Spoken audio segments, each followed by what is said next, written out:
அன்பு செல்லமே, உணவு மிகவும் பாதிக்கிறது. எப்படி என்றே தெரியவில்லை என்று நினைக்கிறாய்.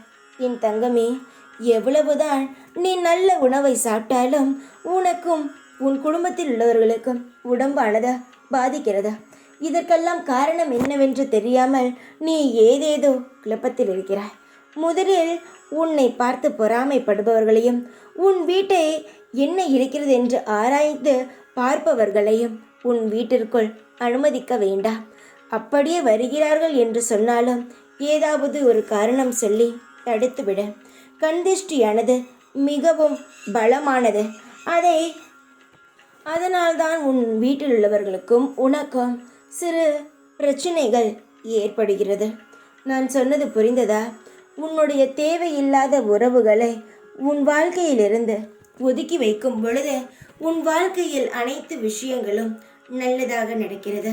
என் தங்கமே, உனக்கு தெரியும் யார் நம் வீட்டுக்கு வந்தால் என்ன நினைக்கிறார்கள் என்பது உனக்கு நிச்சயமாகவே தெரியும். அவர்களை உன் வீட்டிற்குள் அனுமதிக்க வேண்டாம். உன்னுடைய வளர்ச்சிக்கும் இதுதான் தடையாக உள்ளது. என் தங்கமே, உன்னை பார்த்து பொறாமைப்படுகிறார்கள். நீ எப்படி வாழ்கிறாய் என்று உன்னை நோட்டம் விட்டு கொண்டேதான் இருக்கிறார்கள்.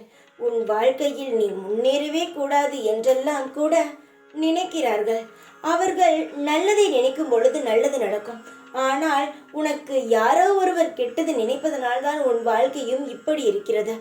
அதனால் யார் உனக்கு தேவையோ அந்த உறவை மட்டும் உன்னிடம் வைத்துக்கொண்டு தேவையில்லாத உனக்கு தவறாக எந்த ஒரு சிந்தனையும் நினைக்கும் உறவுகள் தேவை கிடையாது. ஒதுக்கி வைத்துவிட. இதனால் பெரிய பாவம் ஒன்றும் கிடையாது. என்னுடைய தங்கமே, உன்னுடைய நல்லதற்காக சொல்கிறேன். நீ நம்புவாயோ இல்லை என்னை நம்ப மாட்டாயோ அது எனக்கு பிரச்சனையே கிடையாது. உனக்கு நல்லதை சொல்லத்தான் இந்த சாயான நான் ஓடி வந்தேன். உன் குடும்பத்தை காப்பாற்ற தேவையில்லாத உன்னை பார்த்து ஏங்கும் உறவுகளை தள்ளி வைத்துவிட. நல்லது சொல்கிறேன், கேட்டு அதுபோல் நடந்தால் உன் வீட்டில் உள்ளவர்கள் அனைவரும் நன்றாக இருப்பார்கள். கண்திஷ்டியை எப்பொழுதும் நெருங்க விடாதே. தைரியமாக இரு. இனி உன் குடும்பம் என் குடும்பம். நான் ஜாக்கிரதையாக பார்த்து கொள்கிறேன். நீயும் சற்று சுதாரிப்பாக இரு.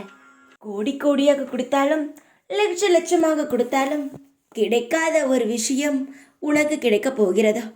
உன்னுடைய வாழ்க்கையால் பல நாள் ஏக்கங்களும் பல நாள் கோபங்களும் இன்று நிறைவேறப் போகிறதா?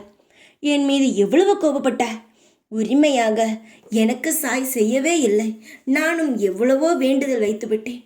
ஆனால் இதுவரை எதுவுமே செய்யவில்லையே என்று கவலைப்பட்டாயே. அதையெல்லாம் பார்த்துதான் உன் மனதுக்கு ஏற்ற ஒரு வேலையை உனக்கு நான் செய்து தரப்போகிறேன். என்னுடைய தங்கமே, இத்தனை நாட்கள் யாருடையோ வருமானத்தில் நீ வாழ்ந்தாய். இனி அப்படியெல்லாம் இல்லாமல் உன்னுடைய சுயமரியாதை எந்த இடத்திலும் விட்டு கொடுக்காமல் உன் தன்னம்பிக்கையுடனும் விடாமுயற்சியுடனும் நீ உன்னுடைய சொந்த காலில் நின்ற நீ பேரும் புகழுடனும் வாழப்போகிறாய். என்ன சாய் திடீரென்று இப்படி சொல்கிறார் என்று நினைக்காதே. ஏன் அப்படி சொல்கிறேன் என்றால், நீ பட்ட அவமானங்களை பார்த்தேன்.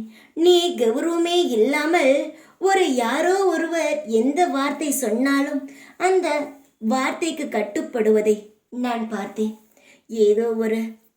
உன்னை ஏதேதோ பேசியதையெல்லாம் பார்த்து நான் கவலைப்பட்டுத்தான் இந்த முடிவுக்கு வந்தேன்.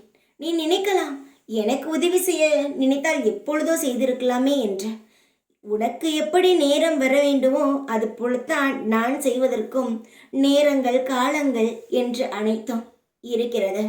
நானாக முடிவு செய்தாலும் இல்லை, நீ எவ்வளவுதான் வேண்டினாலும் நான் செய்யும் பொழுதுதான் உனக்கு நான் செய்வேன். அதை நீ முழுமையாக புரிந்து வைத்துக்கொள். என்னுடைய தங்கமே, உனக்கான யோக நேரம் வந்துவிட்டது.